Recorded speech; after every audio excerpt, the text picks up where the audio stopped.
So, you're going to Los Angeles? Sunny California, Hollywood, Sunset Strip, Beverly Hills.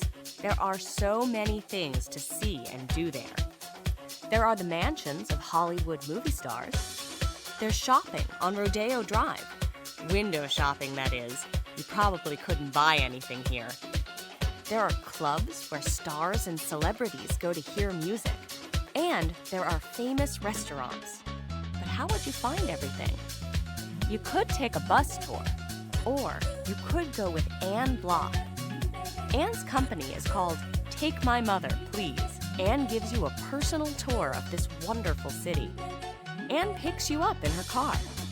Today, Anne is picking up Judy Richmond. Judy is visiting her daughter. Today, she is on her own, and she wants to see the sights. Hi, Judy? Yes, hi. I'm Anne Block. Hi, Anne. Judy Richmond. Nice to meet you. It's nice to meet you. Thanks. Thank you. You know, this is my very first time in LA. Is it? And I really want to learn everything there is to know about it. Oh, well. So can we begin at the beginning? Of course. Good. Why not start at a very old historic house downtown? Sounds wonderful. Great. Let's go. All right. This is going to be fun. Yeah. This is the Villa Adobe. It was built in 1818 in the very early days from when the Mexican pioneers came to settle California. So this is his office, you see, and they didn't have fireplaces. So they bring in a brazier full of little logs and just plunk it right in the middle of the room, and that's how they kept it warm. It's got a bathtub in the middle of the kitchen floor. People believe that it's Hollywood and the movie business that made Los Angeles great. But you know what? Los Angeles was already a great city. So Judy, before there was Hollywood, there was this, oil. The discovery of oil in 1889 made Los Angeles the great city it is today. And it's still pumping. You know, Judy, when people think of Hollywood, there's one thing in particular that always comes to mind. What's that? Look. Oh, wow, look at that. Each of those letters is 50 feet tall and 30 feet wide, so as close as it looks to us, it's still that much bigger. It's a national landmark now. Anne, would you take my picture? Of course. Oh, great. Gorgeous. Zooming in, ready? Ready. Oh, gorgeous. So oil was here first. Right. How did the movies get here? Well, the movie business started on the East Coast, and they were shooting outdoors, but they didn't have enough days of sunshine there. So they came to California because what does California have? Sunshine. Almost 300 days of sunshine a year. Can we go to Hollywood now? You bet. Great. Right through here is the direct passage to the Kodak Theater. This is Grauman's Chinese Theater. It opened in 1927, and every great Hollywood movie premiere happens right here. It's cool, it really is. Now, the courtyard is filled with handprints and footprints of the stars. Let's go look at some. Oh, I'd love to. Harrison Ford. And look right behind you, Clint Eastwood. Great. Oh, good. My favorite. Oh, look, John Travolta. Mel Gibson. Small feet. Each one of these stars has the name of somebody famous in it, and it also has a symbol of what made them famous. Now, this is the Kodak Theater. It's the permanent home of the Academy Awards. Wow. Where they give out the Oscars. Yeah. And let's go see some mansions. Let's go to Beverly Hills.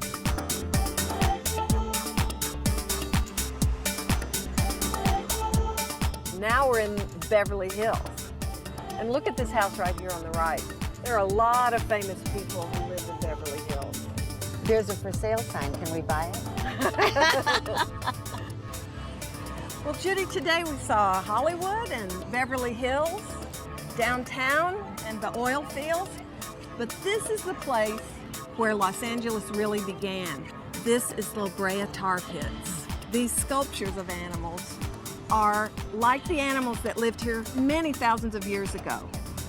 So this is a place that represents both then and now. And this is great. What a day. I can't Thanks. wait to tell my daughter. Well, I have more to show you. Oh, Let's wonderful. go.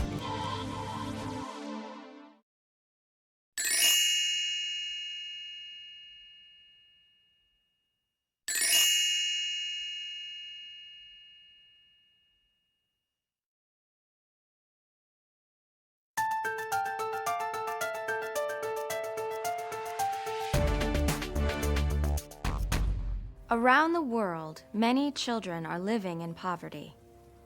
Many children live in countries where there is war. Many children do not get enough to eat. Some of these children are suffering from malnutrition. Many children in the world cannot go to school. One agency that is helping these children is UNICEF. UNICEF means the United Nations Children's Fund. UNICEF has more than 7,000 people working in 157 countries around the world to help children. One country where they are doing a great deal of work is Afghanistan. The extremist Taliban regime brutally ruled this country for 20 years. A whole generation of children in Afghanistan has never known peace, until recently. Now, UNICEF is bringing food for malnourished children. They are bringing medicine. Here, a medical team travels on horseback to bring medicine to a remote mountain village. And UNICEF is helping the children get an education. During the time of Taliban, we have made a survey among 40,000 kids. And they all say that the first thing they want is peace. And the second thing that they want was education. The Taliban destroyed almost 2,000 schools. Under the Taliban, girls were not allowed to attend school at all. Over 50% of the school has been destroyed completely. In the rest of the 50% schools which needs repair, we are trying to accommodate all the children in the schools. Some of the schools are in people's homes. This is a home school in Kabul. The teacher, Habiba Kilwati, has been running the school for 12 years. She supervises 26 other schools like it.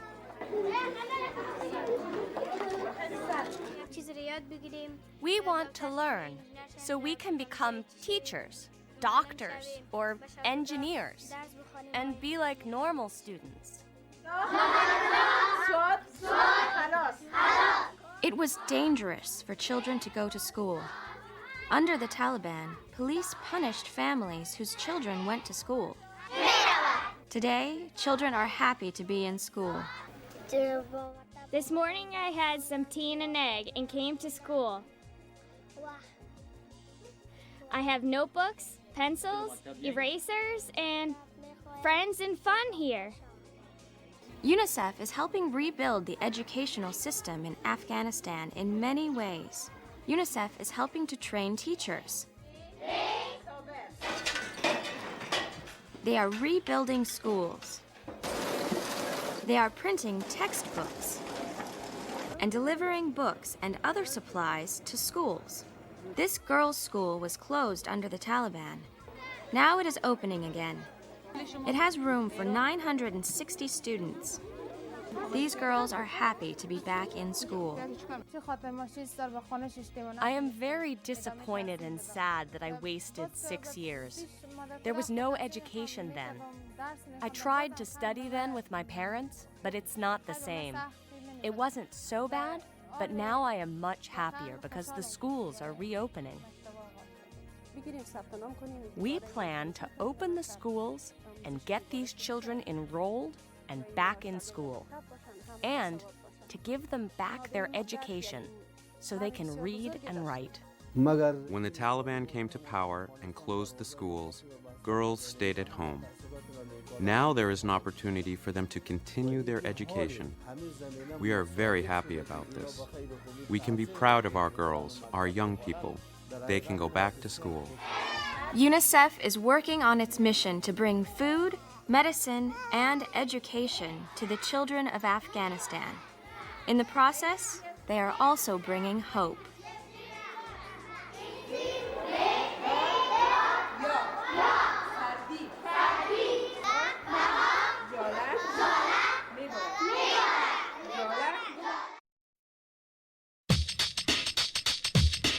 I exercise frequently.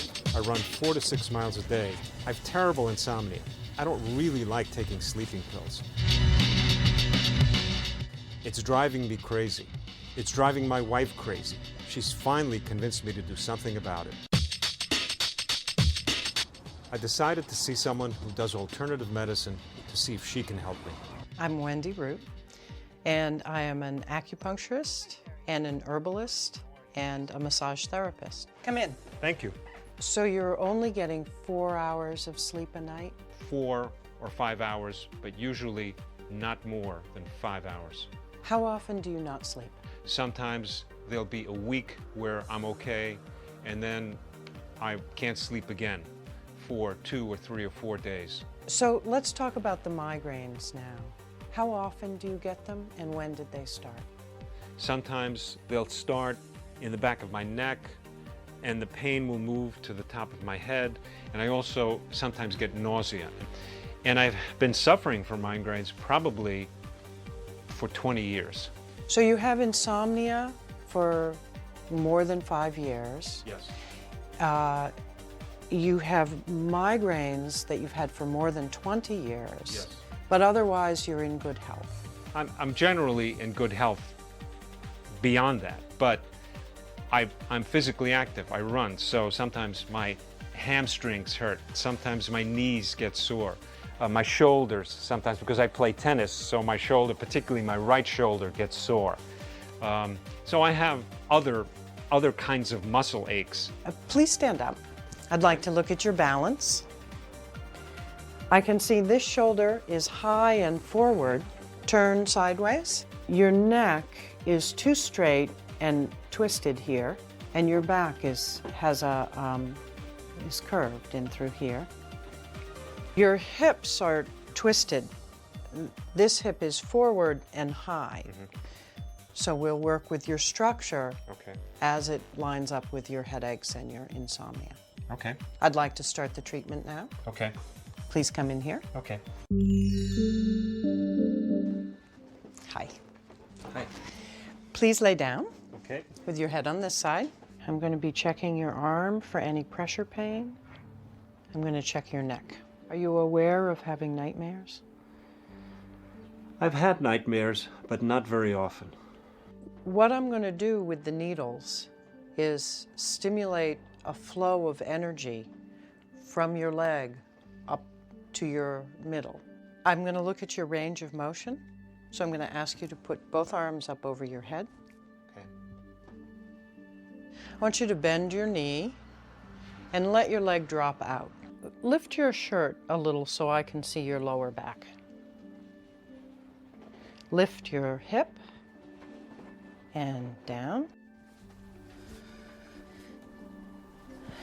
You can get up now, and when you come out into the waiting room, we'll talk about herbs and diet.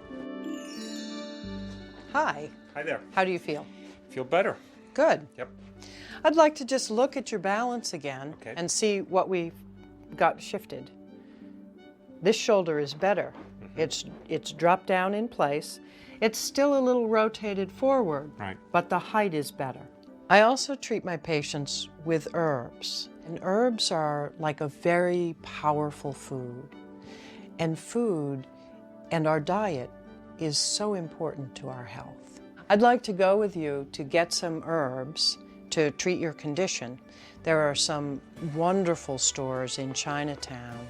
I can show you where they are, we can pick them up, and then I can show you how to prepare them. Hi. Hi. I'm Wendy. Erica, nice to meet you. Nice to meet you. I'd like to fill this prescription. Okay, sure. For him? For him? Yeah. Hi. Great. How are you Hi. doing? My name's This is Jerry. Jerry. Nice How to are meet you. Does each batch have to be prepared separately? Yes. You have to boil everything down separately? Yes, and each batch can be for 2 days. Okay. The herbal formula has a personality. I've Right. changed it a little bit to fit where you are right now. I've added some things, I've subtracted some I see. things. But it is a formula that works together. This nourishes the kidneys.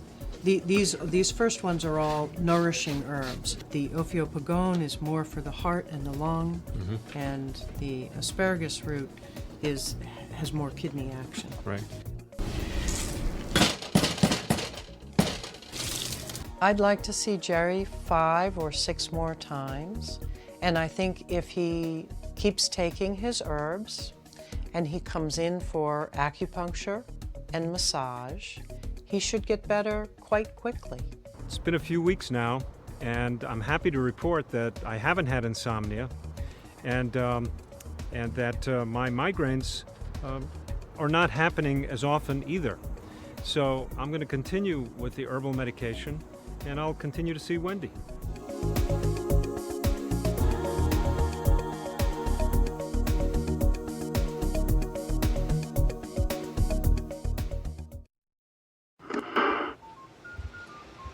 Hey, Tom!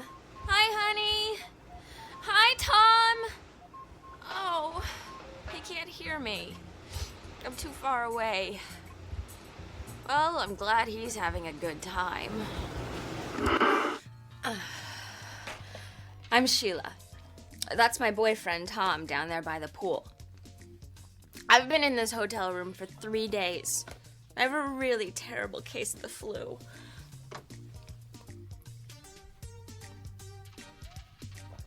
Ugh. I'm too sick to go out to dinner. Too sick to go to the pool. Too sick to play tennis. God, I'm so depressed.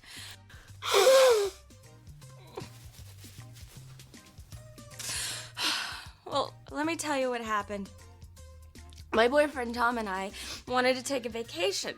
So we decided to come here, to this beautiful resort.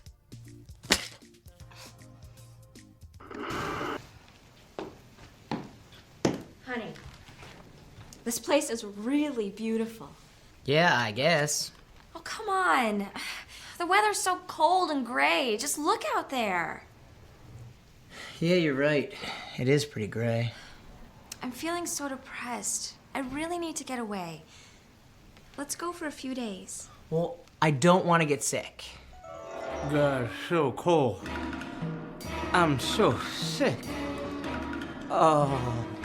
Tom's a great guy, but he's very afraid of getting sick. Tom is a hypochondriac. I know you feel a little nervous about getting sick. What about the flu? It's particularly bad this year.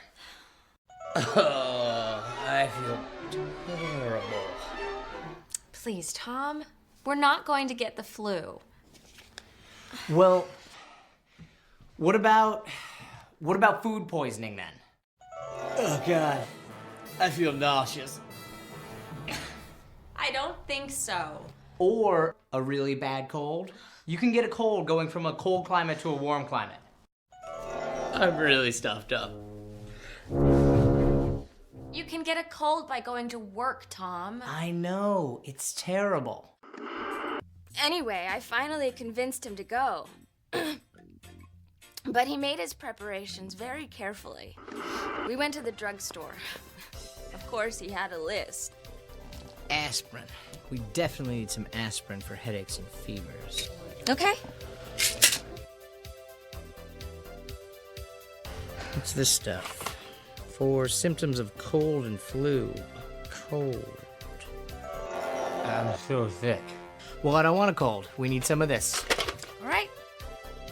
We went up and down the aisles for about an hour. Tom was actually getting excited about going on our vacation. Look, insect repellent. I hate bug bites. They really hurt. We definitely need some of this. Now, what's this stuff? Prevents colds. So, you know, that's very interesting. Sure. Let's try some.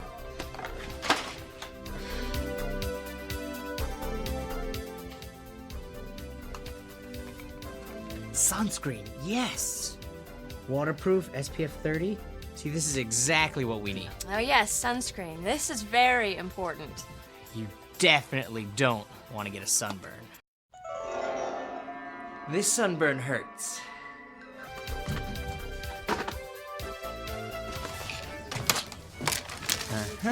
So we packed our bags, went to the airport, got on a plane, and we came here. The minute we walked into the hotel, I came down with the flu. I tried this stuff, and it didn't work. Ugh, these pills were too hard to swallow. This stuff didn't work either. Hey, honey. Oh, what a great resort. You were right. Is that on? Yeah. Okay. I loved the pool. The ocean was beautiful. I played some tennis with the other guests. Then I rented a bike and I rode into town. It's a really pretty town, by the way. Lots of nice shops. And the restaurant, the seafood was so good. Do you feel up to eating? I brought you some. It has mussels and shrimp. Seafood? Oh, no. Sorry.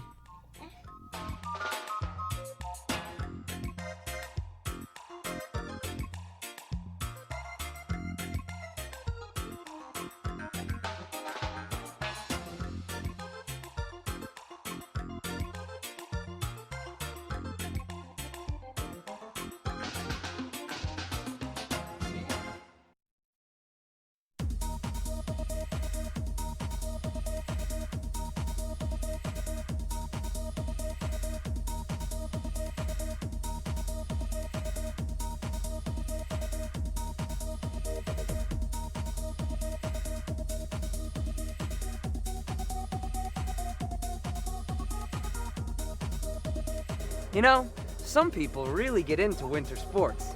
They participate any chance they get. My favorite winter sport is cross-country skiing. My favorite sport's ice dancing. My favorite winter sport is hockey. Skiing is an ancient sport. Archaeologists found a ski in Sweden from the year 2500 BC. That means that skiing is over 4,000 years old.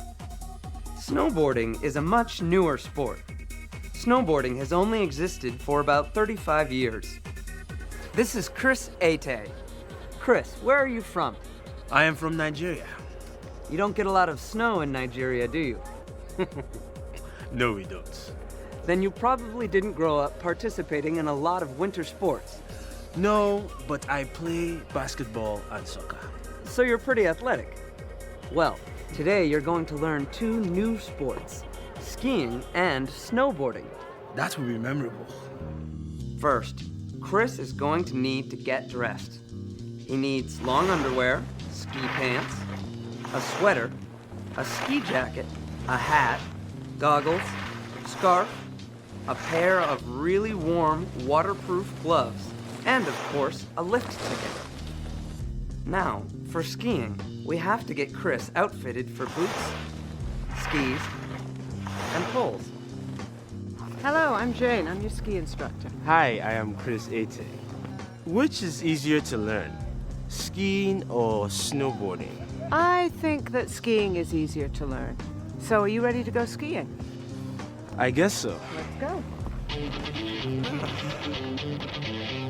I've never seen anybody go backwards that far. You did very well. You want to go over and try the chairlift? Yes. Very good.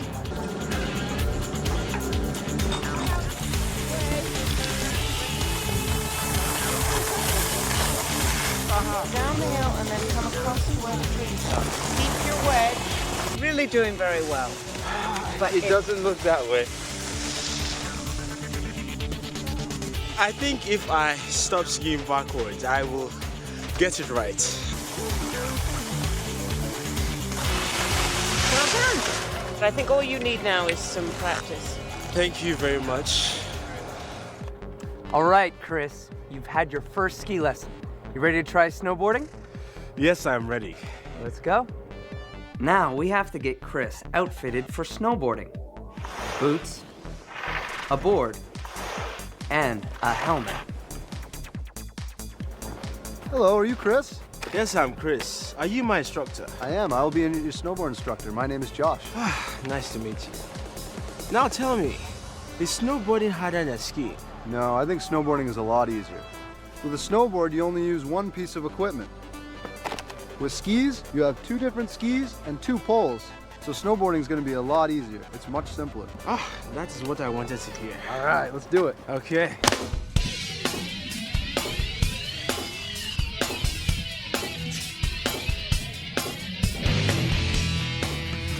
try it again, Chris?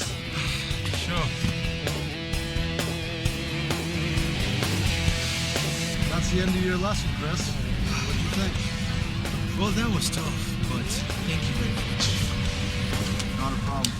Let's see what happened today and find out some of our most memorable moments. So, Chris, what was it like skiing for the first time? That was quite interesting. How did you like going down the big hill? Well, I had a few problems, but it was still great. And then you tried snowboarding. What was the difference between skiing and snowboarding? Well, first, it was easier for me to ski than snowboard. And also, I fell fewer times skiing than snowboarding. So then which did you like better? Definitely skiing. And so what was your best moment of the day? Definitely me relaxing in front of the fire. So what about the worst moment? Falling down on the bunny slope. That was terrible. So what was the funniest moment of the day? I would have to say it was me skiing backwards. I did that quite a few times. Chris, thanks for being such a good sport and coming on Now That's Memorable. Thank you very much, and it was definitely memorable.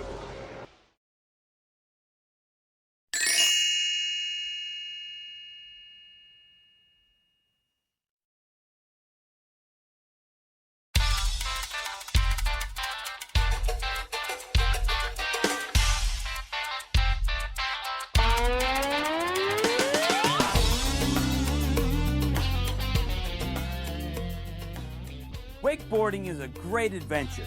This week, we're heading to wakeboard camp to learn about wakeboarding. Wakeboarding is fun.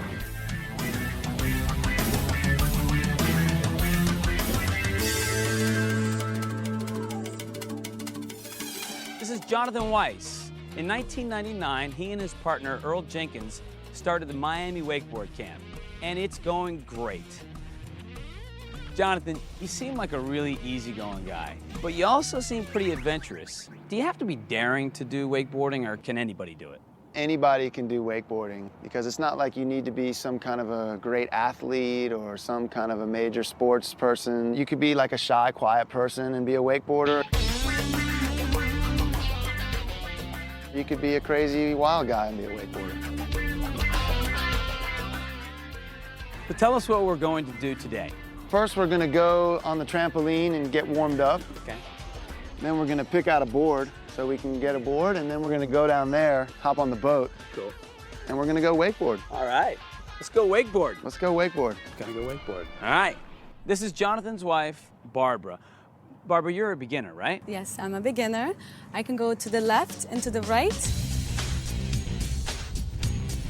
And I'm just learning how to jump the wake. Barbara seems pretty energetic and confident. Okay, today Jonathan is going to coach Barbara and work on her wakeboarding skills. That's right. Grab the handle. This trampoline exercise is going to help when we get behind the boat because she'll already be warmed up. She shouldn't have any problem though because she's very fit and coordinated. Yeah. Nice. All right.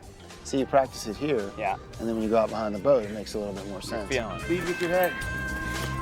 Good. Try this one here. I think this will work good for you. Now, is this sport dangerous, Jonathan? At the recreational level, I wouldn't say it is. When you compare it to other kinds of board sports like snowboarding, you know, it's a lot less chance of injury at a beginner wakeboard level. You nervous, Barbara? No, not at all. No? Cool. Which one of these boards are you going to pick for Barbara and why? Well, I've chosen this board for Barbara, and there's 3 reasons. The first reason I like this board for her is the size of the fin. It's got a good size fin, so it's going to keep the board nice and stable for her. The second reason is the positioning of the boots. It's got a good position for her. If you look at my feet, not too wide so that she's uncomfortable, but not too narrow so there's no balance in here. It's going to be a good stance. And then the last reason, the final reason, the main reason is the size of the bindings are good for her. It's a medium binding and she has a size 8.5 foot, so that's a good fit for her. Not too tight, but not too loose. You want your foot to stay in the binding nice and tight. Yes. So let's go wakeboarding. Let's do it. Let's go wakeboard. All right.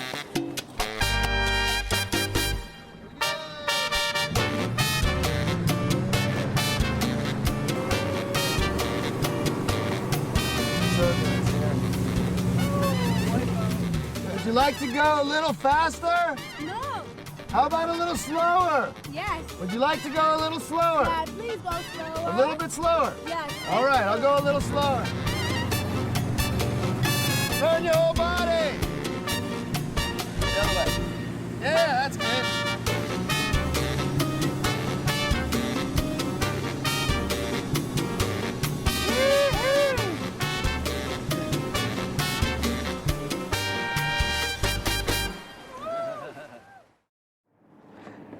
That was great. How do you think you did? I think it did better. I was more confident. What are you going to do now? I'm gonna dry off and warm up. Okay. Let's check out Jonathan and his wakeboarding buddy Victor doing some tricks.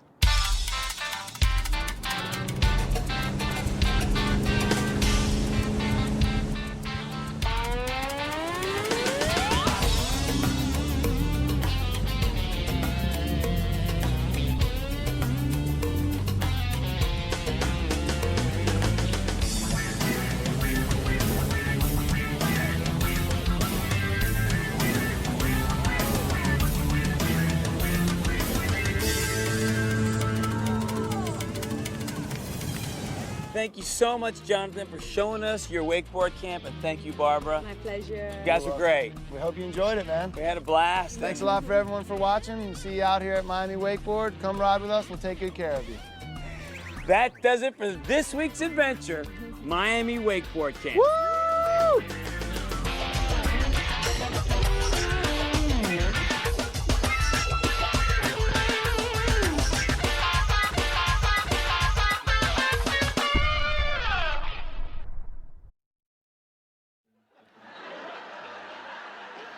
So, what do you guys want to watch? I don't know. What's on? How about a documentary on the History Channel? I like watching history programs. I don't really like watching the History Channel. How about a baseball game? From 1973? No thanks. How about a cooking show? Yeah, I love watching cooking shows. What? I do. I don't like cooking shows. Let's watch some music videos. This is awful. Can you see what's on another channel? Yeah, sure. What channel? Anything but this. These television viewers are trying to decide on a program to watch by clicking on channels and seeing what's on. This practice is known as channel surfing.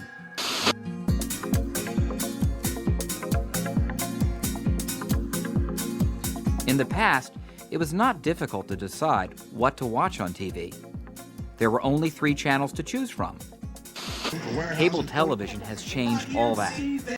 There are so many channels and so many different kinds of programs to watch. Many viewers find it difficult to decide what to watch, even when they are watching by themselves. This business traveler doesn't like anything. Many people like a particular type of program.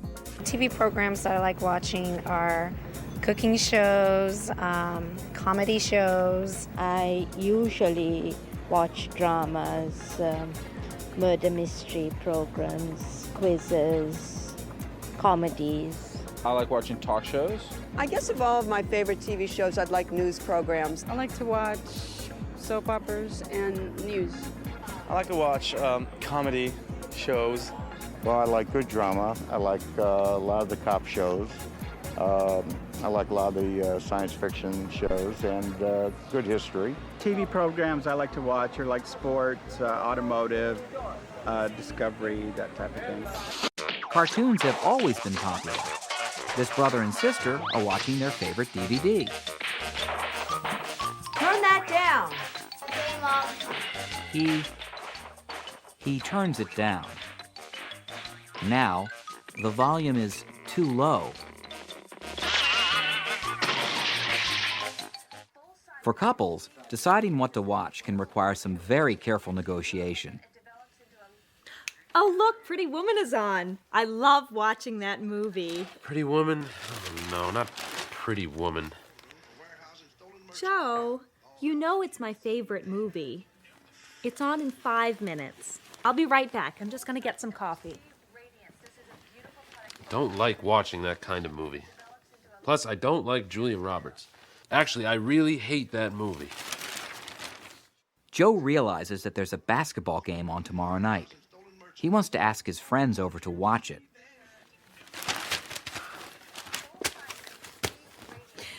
You're so sweet to watch this with me. I know you probably don't want to see it again. Oh, sure. I don't mind.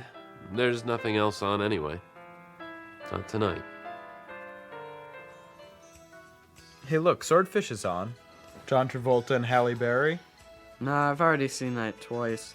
I hate that movie. Okay. How about The Matrix? That's okay, but I've seen it too many times. Yeah, me too. But I love that movie. You guys, there's nothing on. Yeah, you're right. Hey, how about we go out and get some pizza? That's a good idea. Turn that off. I told you to turn it down. Now I'm going to turn it off. Oh, it's over. I just love that movie. Thanks for putting up with it again. I know it's not your favorite. That's okay. But tomorrow's my turn. I'm asking the guys over to watch the basketball game. Oh, that's fine. I won't be here anyway, remember? I'm going to visit my sister. Oh, yeah. That's right. The business traveler seems to have found what he was looking for. A program that puts him to sleep. And that's all for tonight, folks. Be sure to tune in tomorrow.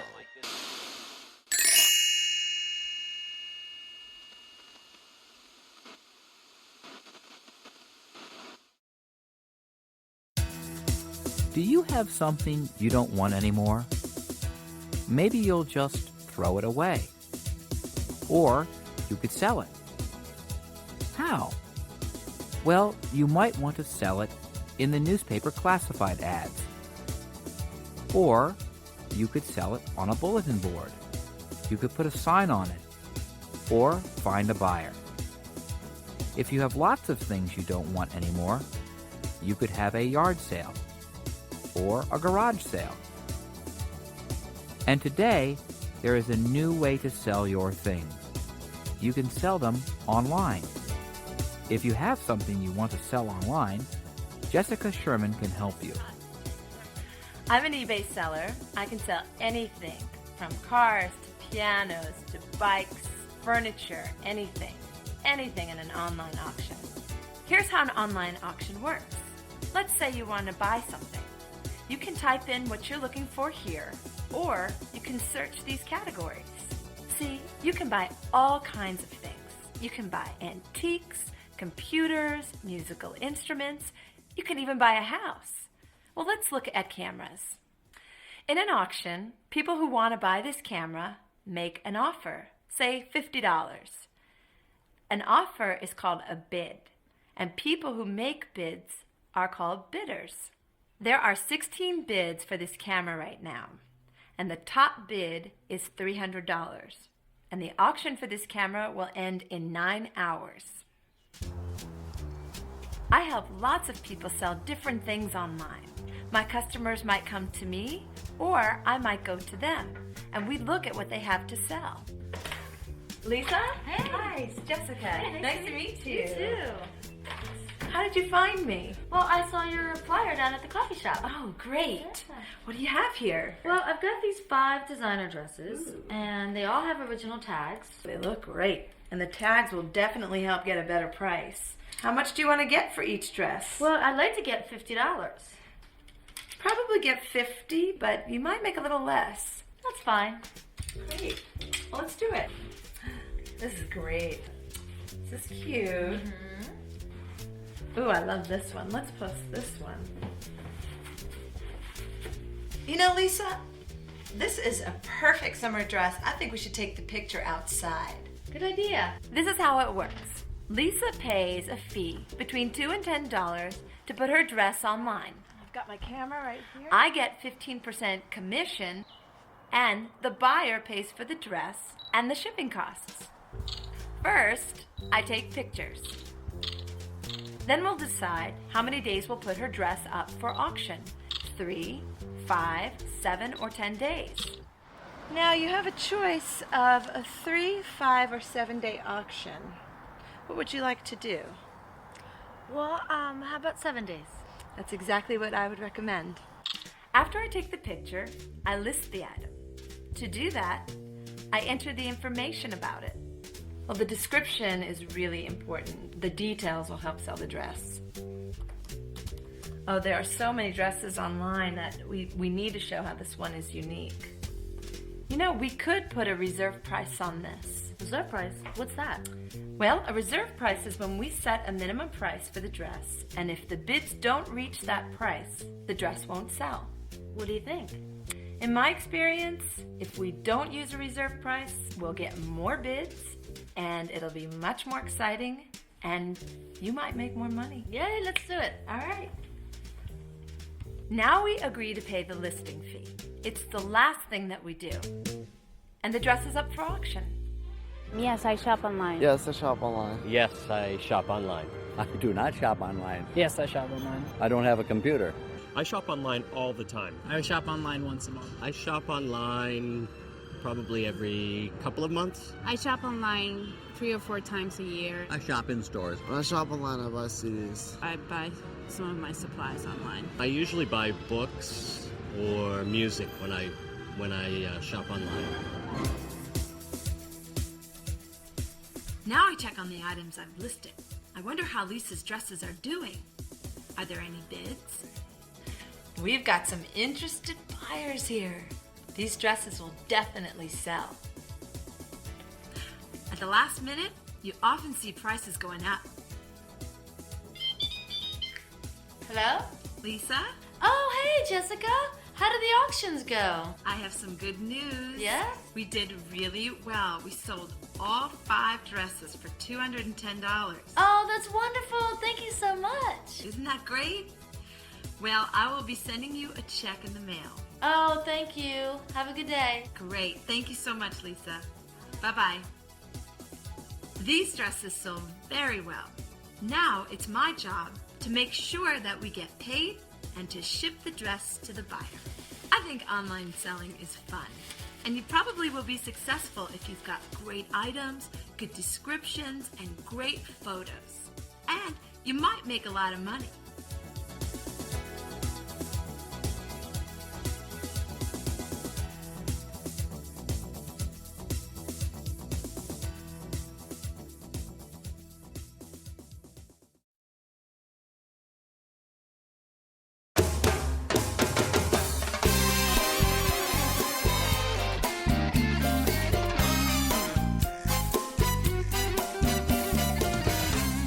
For a minute about the kinds of people who practice extreme sports. The people in these pictures: daredevils, risk takers, thrill seekers, sure. But what kind of jobs do you think they have? Exciting jobs, right? What kind of lives do they lead? Thrilling lives, of course. How old are they? They're all under 30, right? What do they look like? Tall, strong, powerful, of course. Now think again. So tell me, how come you came to the dentist? Well, I wanted to come for my regular, yearly appointment. Dr. Stephen Green is a holistic dentist. We'll try to tell you a little bit about your diet and your nutrition, and most of our immune system is built around the foods that we eat. My goal is finding health and helping you find health and find that balance, using the teeth as kind of a window into that. And making a lot of money is not where it's at. It's helping people. Dr. Green is passionate about his work. He is also passionate about windsurfing. I really don't consider myself extreme. I'm a 60-year-old man, but I love to get out there. It keeps me in shape. The act of preparing my sails, getting out there, looking at the wind, planning the day, talking to the other windsurfers, deciding how we're going to prepare, what we're going to rig, is part of it. Just sometimes the rigging and de-rigging is enough exercise, but if I get out there and I get going and I find that magical balance, it's worth it all, and it's taught me not to be afraid, and that's the biggest thing I've learned from it. Most Sundays, Dr. Green gets together with his son, Jeremy. I can't believe you picked such a good day for your tournament, Yeah, these Jeremy. waves are incredible. The wind is up. We're gonna have a good day, huh? My son Jeremy, he's just amazing. He's the most balanced person I've ever met. He's created in Jupiter a kiting mecca. People love to come here. And he's created a whole set of friends from a wide variety of walks of life. I gotta come down here and learn how, though. People have come here from all over the world to learn kite surfing. If you've never surfed, if you've never flown kites, you can learn this easy. There's no one type of person that can do this sport. My dad and I are like brothers. We've gone surfing together in Costa Rica. We've gone windsurfing in Miami. And now we've gone kite surfing in the Dominican Republic. It's magical to do it by yourself, but to be able to share it with your son, I mean, oh, what a blessing.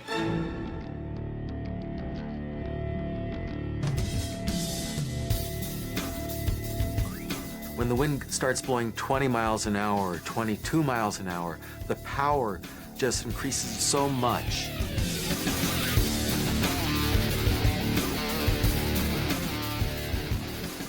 Kiteboarding is like flying. It's like no other sport. You're in the moment. You're not thinking about anything else. You're not worried about anything else except for worried about how you're going to control this and how you're going to land. I love to watch Jeremy kite surfing. It's, first of all, he's part of me. So part of me is doing all those big jumps and feeling the exhilaration. It doesn't take a lot of strength if you have the balance. You can take the sport, up to about 30 miles an hour before it starts to get very, very dangerous. Safety is very, very important. People always ask me if they can hurt themselves kiteboarding. Those big jumps and those long distances make it very, very dangerous. You can hurt yourself if you don't know your limits and you go in extreme conditions. Injury is part of it. And eating our green vegetables and taking our enzymes, we found that we're able to be very resilient, bounce back very quickly, and the injuries then become a very small part of our experience.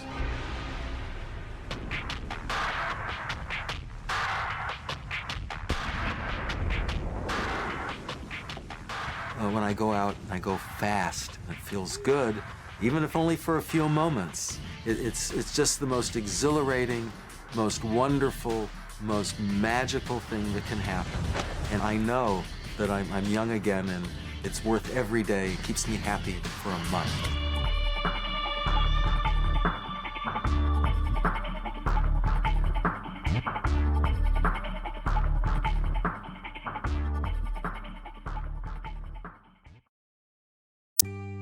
It's interesting to think about what people do with their jewelry and treasured possessions. Thousands of years ago, the Egyptians took their treasures with them to the grave when they died. Hundreds of years ago, pirates buried their treasures on islands in the Caribbean. Today, people donate their treasured items to museums. And sometimes, people pass their treasured possessions down from one generation to the next. But often, people decide to sell their valuable possessions. This jewelry has been in my husband's family for many years. My husband Barry died 3 years ago. We were married for 18 years. And when he died, he left this jewelry to me. There are 3 diamond rings, a pearl necklace, a gold necklace, a gold bracelet, and probably the most valuable piece of all is this lovely diamond watch. This watch belonged to Barry's grandmother, so it's been in the family for about 70 years. As you might expect from looking at the watch, she was very well off. She was also very well dressed and very beautiful. This is her daughter, Vivian. Vivian had 11 children. My husband, Barry, was the oldest. Barry and I had 3 children. This is my oldest son, Tim. He graduated from high school 2 years ago, and he's attending college now. This is my second son, Chris. He'll graduate from high school soon. This is my daughter, Maggie. She graduated from 8th grade last year, and she's going to high school now. When Chris graduates from high school, he wants to go to college. Chris is starting to think about colleges right now. Where do you want to go to college? I was thinking about NYU and Emerson. College is very expensive. Chris can get some scholarship money, but I'll still need more money to help send him to college. I have thought about selling some of this jewelry to get some additional money. I don't really wear this kind of jewelry, and I don't need to pass it on to my kids. So I'm going to go find out how much it's worth. If it's worth a lot, that's great. If not, who knows? One thing I do know for sure, a good education is the most important treasure you can have. My friend told me about this place. It's a pawn shop, and they also buy jewelry like mine. This is Michael Goldstein. He's the owner of the Empire Loan Pawn Shop. Hi, Michael. I'm Maria. Oh, hi, Maria. How are you? Good. So, Michael, what is a pawn shop? A pawn shop is a place where people bring items of value, usually gold or diamond jewelry. They use it as collateral against a loan, and our loans are for 4 months at a rate of 3% per month. These items represent loans that people didn't pay back, and we've got a wide variety. We've got figurines, we've got sterling flatware, we've got watches, pins, brooches, bracelets. This is where we keep today's loans. At the end of the night, we take this draw and put it into our safe. We keep the loans for 4 months. During that time, the customer can come in, pay back the loan, and take their merchandise home. We have approximately 10,000 individual loans. Well, what kind of customers come in here? Our typical customer are working folk, police officers, bus drivers, construction workers, heads of households. I'd like to pawn that, please. How much of a loan are you looking for? $100? May I see an ID, please? Sure. Thank you. First, we test the gold. Scratch the gold on the stone. We add our first acid, which is nitric acid. We add a second acid, and that helps me to determine that this is 14 karat gold. Next, we weigh it. Using the current price of gold, the weight and the carat of the gold, I can easily determine that we can loan $150 on this bracelet. Abby, that's $150. I can do a loan of up to $150. That's great. Great. Michael, I have a piece of antique jewelry. It's been in the family for many years, and I'm interested in selling it. Will you take a look at it? Yes. How do you determine the value of a piece of antique jewelry? The value of antique jewelry is more than just its carat and weight. The value is usually a lot more because antique jewelry is rare. This feels like platinum.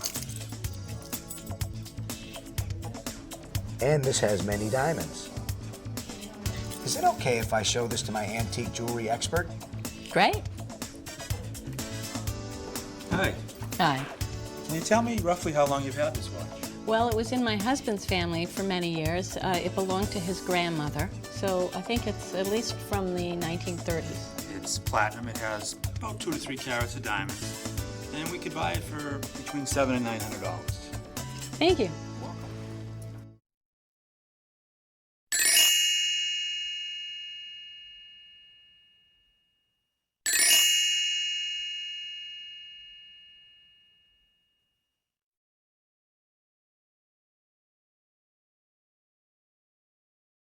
All units stand by for an Amber Alert broadcast. Apparently lured 5 children ages 4 to 8 inside. Police issued that Amber Alert around 4:15 this morning. Our top story this evening, the search for 2 abducted children. I want my babies back. My little sister was walking home. Somebody grabbed her and took her. It's every parent's worst nightmare. Their child is missing. The stories create shocking headlines that frighten communities across the country. At 8 o'clock, police activated the Amber Plan and told the media. But now, an innovative community program called the Amber Alert is giving police the extra advantage in finding kidnapped children and catching their predators. Hello, I'm John Walsh. The Amber Plan is a unique partnership between law enforcement and broadcasters to issue urgent alerts in serious child abduction cases. Statistics show that the first few hours are critical for a child's safe recovery. The Amber Plan is a partnership that could make a big difference in saving children's lives in your area. It all started in 1996 after the kidnapping and brutal murder of 9-year-old Amber Hagerman of Arlington, Texas. Amber's tragic death made the community take action. They created a program that sends out messages on the radio and TV to help find abducted children. This is Stephen Bradbury at 1090 Hillwood. I want to report a missing child. Steve's 2-month-old baby, Raleigh, is missing. Her babysitter never brought her home. Immediately, the Arlington police go to Steve's home. They now have to decide if they should activate the Amber Alert. First of all, how long have you known Sandra Fallis? Just a few months. To figure out whether or not this will become an Amber Alert, we'll need to do some background on Sandra Fallis, find out what her history is. We'll contact some of her family and some of her friends and see where that takes us. I need you to go to 201 Magnolia, identify and interview Robert Fallis. Then, in the middle of the night, 716 to 710. they learn their #1 suspect has a criminal history. She is a crack cocaine user. This new information means little baby Raleigh may be in serious danger. 710, 716, 10-4. Okay, based on the information now, it appears that Raleigh Bradbury may very well be in danger in the company of Sandra Fallis. We're going to activate the Amber Plan and adjust our investigation accordingly. Once the Amber Alert is activated, the police will receive many phone calls from the community.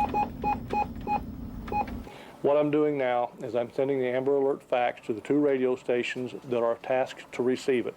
In this fax, I've got Raleigh Bradbury's description, along with what she's wearing, and because I know who the suspect is on this, I have Sandra Fallis' complete description in here. I also have her vehicle description and the vehicle license plate. It's 7:30 from News Talk 820 WBAP. I'm Dan Potter. Minutes later, the Amber Alert arrives at a local radio station. This is an activation of the Amber Alert system at the request of the Arlington Police Department. Arlington police say a child, a 2-month-old white female baby, has been kidnapped. The baby's name is... Instantly, the message is communicated to other radio and TV stations. Every 15 minutes, the Amber Alert goes out to millions in Dallas, Texas. Police believe the victim was abducted by her babysitter, Sandra Joyce Fallis, a white female, 42 years of age, 5'3", 135 pounds, with black hair, brown eyes, and driving a turquoise 1993 Ford Ranger Splash pickup truck. Within 30 minutes of the Amber Alert, someone driving sees the suspect's car and uses his cell phone to call emergency 911. That Amber Alert, the lady's right in front of me. ES3 949 Splash pickup with a wood bed on it. I'm on Interstate 20, fixing to cross 1382, going westbound. The baby sitting in front of her. That's her. I can't believe it. The child was found after a driver recognized the woman's truck from news reports. Police found 2-month-old Raleigh Bradbury in the babysitter's car this morning and immediately returned the child to her parents. 42-year-old Sandra Fallis was arrested. Police allege she kidnapped the baby last night. Today, the police have recovered more than 70 children thanks to the Amber Alert and the great help from the community.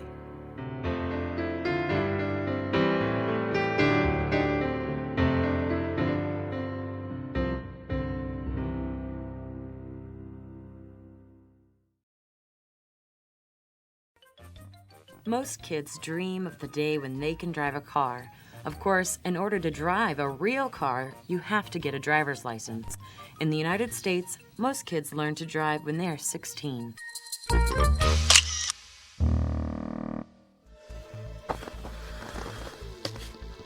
Yay! Happy birthday! Thank you. Oh, great. Obtaining your license by the Massachusetts Department of Motor Vehicles. You must be at least 16 years old to apply for your Class D or Class M learner's permit.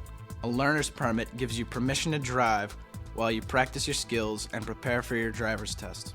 I can finally get my license. Like most kids, Billy will take driver's ed, or driver's education class.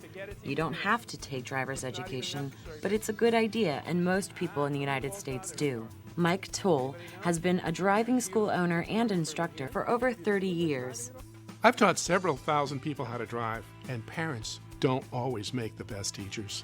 Billy, slow down now. They get frustrated with their kids. Okay, you want to make sure to always put your signal on, honey. Okay. They may know how to drive, but they don't know how to teach. Here, a student learns as an instructor gives directions. Notice that the instructor has a brake on his side of the car. Well, the purpose of the brake is because all too often a student might tend to go way too fast. Particularly when they're first starting off, they don't really know what their speed is going to be. Students must first complete 30 hours of classroom instruction. In driver education, you study in the classroom before you go out to drive. In class, you learn the rules of the road and the laws about driving. Billy has taken 30 hours of classroom instruction. Now he's ready to get his learner's permit, or almost ready. He has to bring in a few things. I'm here to get my permit. Complete learner's permit application. Done. If you're under 18, you must have a parent or guardian sign your application. Done. Pay a $30 written test fee. Done. Show proof of age and provide identification. Okay, so we have your application and we have your identification. Done. Now Billy has everything he needs to take his test, but he still has to pass. On the learner's permit test, there are 20 questions, and you have to get 14 right in order to pass. I passed. First thing I'd like you to do is take an eye test. Now Billy has to take a vision test. O-N-R-Z. And then he has to have his picture taken. Now we're going to take your photo. Yep. Good? Thank you. Okay, we'll accept number 2. Now he has a learner's permit. That means that he can drive with a licensed driver who is over 21 years of age and who has 1 year of driving experience. When I got my learner's permit, I went right into the car and started driving and freaking out my mom. And that was fun because then I was in control of the car, which is fun to do with your mom in it. Billy should really spend about 3 or 4 hours in a parking lot so he can get comfortable behind the wheel. Let's go. You got it. You're all set. Students must complete 6 hours of observation and 6 hours of driving to earn credit for their driver's education course. Observation is required, and it's important to have the observers in the car. If you have students in the back seat, it makes the driver do a much better job. Okay, parallel, 45 degrees, just like this. Parallel parking is the most difficult thing to learn. As soon as you're ready, just cut the wheel real hard out, okay? Out to the that street, way. out to the street, yeah, but keep looking this way. No, not that way. You gotta look this way out the back, okay? Okay. 2 hands on the wheel. Don't worry, you're not gonna hit anything. You're doing just fine. Now that Billy has completed his observation and his driving time, he must practice at least 12 hours with his parents. Once he has finished his 12 hours with his parents, he can now qualify to take a road test.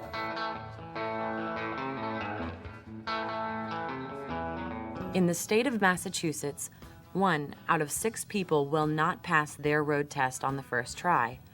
At Mike Toll's school, only 1 out of 60 fail.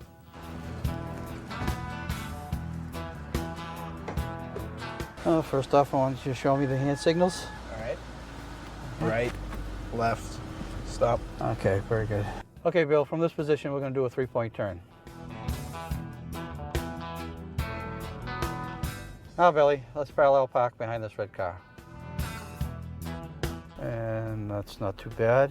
Okay, congratulations. Let me pass you on that. That was a good drive. Thank you. Now Billy pays $60. The learner's permit is stamped and becomes a temporary license. A week later, Billy gets his permanent driver's license in the mail. Great job. Let's head right into the registry.